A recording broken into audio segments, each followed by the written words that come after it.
Quando falamos em batismo infantil, logo surgem reações intensas. Para muitos, batizar crianças é ritual vazio, tradição herdada ou até superstição católica. O argumento é direto. A Bíblia não mostra nenhum bebê sendo batizado. Mas a fé reformada responde com convicção. O batismo infantil não é invenção humana, é fruto da compreensão bíblica da aliança. Não é resíduo da tradição, é consequência da fidelidade de Deus às suas promessas. Batizamos nossos filhos porque cremos que Deus é o mesmo, ontem, hoje e eternamente. Porque Ele continua sendo o Deus de Abraão e o Deus dos filhos de Abraão. O centro da questão não é onde está o versículo que diz batize bebês. O centro é outro. Quem mudou o padrão do pacto? Quem decidiu que agora os filhos da aliança não são mais incluídos? Porque nas Escrituras, Deus nunca tratou com indivíduos isolados, mas com famílias, com gerações, com descendência. Em Gênesis 17:7, o Senhor diz a Abraão: estabelecerei a minha aliança entre mim e ti, e a tua descendência depois de ti em suas gerações, por aliança perpétua, para ser o teu Deus e o de tua descendência. Esse padrão nunca foi revogado. A promessa é familiar, a aliança é geracional. No Antigo Testamento, o sinal da aliança era a circuncisão. Era aplicada aos meninos ao 8º dia, como selo da justiça que vem pela fé. Mesmo antes da criança professar qualquer coisa, ela recebia o sinal, porque ela era herdeira da promessa. O sinal não garantia salvação, mas marcava pertencimento. E ninguém questionava isso. O filho de um israelita era incluído no povo de Deus, com direito à instrução, disciplina e bênçãos do pacto. Essa estrutura nunca foi uma sombra apenas nacional. Ela apontava para uma realidade maior, para a inclusão da descendência na aliança da graça. Com a vinda de Cristo, o sinal mudou. A circuncisão foi substituída pelo batismo. Colossenses 2, 11 e 12 deixa isso claro. Paulo disse que fomos circuncidados em Cristo ao sermos batizados. Ou seja, o batismo é a circuncisão do Novo Testamento. Não é apenas um símbolo exterior, é o selo do pacto, sinal da união com Cristo e inserção visível na comunidade da fé. E se o batismo ocupa agora o lugar da circuncisão, então a lógica do pacto permanece. Os filhos dos crentes continuam incluídos e devem receber o sinal da aliança. Em Atos 2, Pedro prega no Pentecostes e diz: arrependei-vos e cada um de vós seja batizado, porque a promessa é para vós e para vossos filhos. Ele não está dizendo algo novo, está repetindo a estrutura da aliança. A promessa é para vocês e para os seus filhos. Não há nenhuma palavra de exclusão, nenhuma nota de rodapé dizendo que agora o pacto é só para adultos. O Evangelho cumpre a promessa, ele não a restringe. Os filhos da fé continuam sendo tratados como herdeiros do reino. Em Atos 16, Paulo batiza Lídia e toda a sua casa. Depois, o carcereiro de Filipos crê e é dito: creia no Senhor Jesus Cristo e serás salvo, tu e a tua casa. E ele foi batizado, com toda a sua casa. O texto não descreve a idade de cada membro, não fala de confissões pessoais, porque o foco não está na idade, mas na estrutura do pacto. A fé do chefe da casa não exclui a responsabilidade de cada um, mas determina a inclusão de todos na comunidade visível da aliança. O batismo doméstico é uma continuação lógica da aliança de Gênesis 17. A objeção comum é: mas Jesus foi batizado adulto. Sim, porque ele não era filho de crentes. Era o próprio Messias. Ele inaugurava o pacto com seu sangue. E mais, o batismo de Jesus não é modelo para nós, porque ele não foi batizado para arrependimento. Foi para cumprir toda a justiça. Outro argumento: mas o batismo deve seguir a fé. Sim, para convertidos adultos. Mas e para filhos de crentes?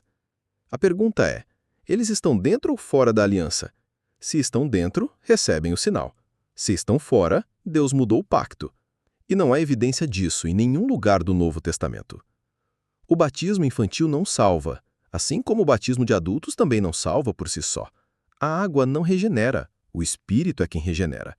Mas o batismo é sinal e selo das promessas de Deus. Ele marca visivelmente quem pertence ao povo de Deus. Ele chama a fé, a obediência, ao arrependimento. Ele lembra aos pais e aos filhos que há uma aliança, que há um Deus fiel, que há promessas sendo proclamadas. O batismo infantil é evangelho visível, não superstição. É graça anunciada, não tradição vazia. Negar o batismo infantil não é só mudar a prática, é mudar a teologia da aliança, é trocar o fundamento. É romper com o modo como Deus sempre tratou o seu povo, é cortar as raízes. E com isso, tratar os filhos da aliança como pagãos, como se eles tivessem que se converter ao Deus de seus pais, em vez de serem criados no temor do Deus a quem pertencem. Isso gera confusão, distância, desprezo pelos meios de graça. Crianças são deixadas sem sinal, como se estivessem em terra estranha. Mas a promessa ainda é para elas. Mas a criança não crê, e Jesus disse que quem crer e for batizado será salvo. De fato, Marcos 16:16 diz: quem crer e for batizado será salvo. Quem não crer será condenado. Mas esse texto não trata da ordem dos sacramentos ou da idade dos batizados. Trata da fé como meio da salvação, e não como pré-requisito para receber o sinal. Na teologia reformada, entendemos que crianças não professam fé, mas podem pertencer à aliança exatamente como no Antigo Testamento. A criança de 8 dias não professava nada, mas recebia o sinal da aliança. Não porque ela cria, mas porque Deus prometeu ser o Deus dela. E essa estrutura pactual nunca foi revogada. Além disso, o texto não diz quem não for batizado será condenado. Diz quem não crer. Ou seja, a condenação está ligada à incredulidade, não à ausência de batismo. Isso reforça que o batismo, embora necessário como sinal da aliança, não salva por si só. Nem precisa aguardar uma profissão explícita de fé, especialmente entre filhos da promessa. O batismo infantil, portanto, não contradiz Marcos 16:16. Ele é coerente com uma ideia de um Deus que inclui filhos em sua aliança visível e que chama os pais a criarem seus filhos no temor do Senhor, desde o nascimento, sob o sinal que aponta para a graça que um dia será, pela fé, confirmada. As confissões reformadas são unânimes nisso. A Confissão de Fé de Westminster, no capítulo 28, declara que os filhos de crentes devem ser batizados. O Catecismo de Heidelberg ensina o mesmo. A prática da Igreja Reformada histórica sempre foi a inclusão dos filhos no batismo. Não por nostalgia, mas por convicção bíblica, por fidelidade ao pacto, por reverência ao Deus que não muda. Cortar os filhos da aliança do batismo é ceder à cultura do individualismo. É transformar o Evangelho em contrato pessoal e não em aliança geracional.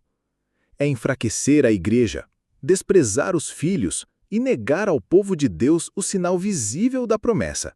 Por isso batizamos nossos filhos. Não porque achamos que eles estão automaticamente salvos, mas porque sabemos que eles pertencem à casa da fé. E a promessa é para eles também. Pais, batizem-se os filhos. Façam isso com fé, com temor, com alegria. Ensinem a eles o que significa esse sinal. Criem-nos no Senhor, mostrando que eles pertencem a um Deus que chama famílias. Igrejas, não neguem esse selo. Não empobreçam o Evangelho. Não tratem os pequenos como estranhos. A graça é mais vasta do que imaginamos, e Deus continua sendo o Deus dos filhos. O batismo infantil é bíblico, é reformado, é confessional e é uma proclamação viva da fidelidade de Deus de geração em geração.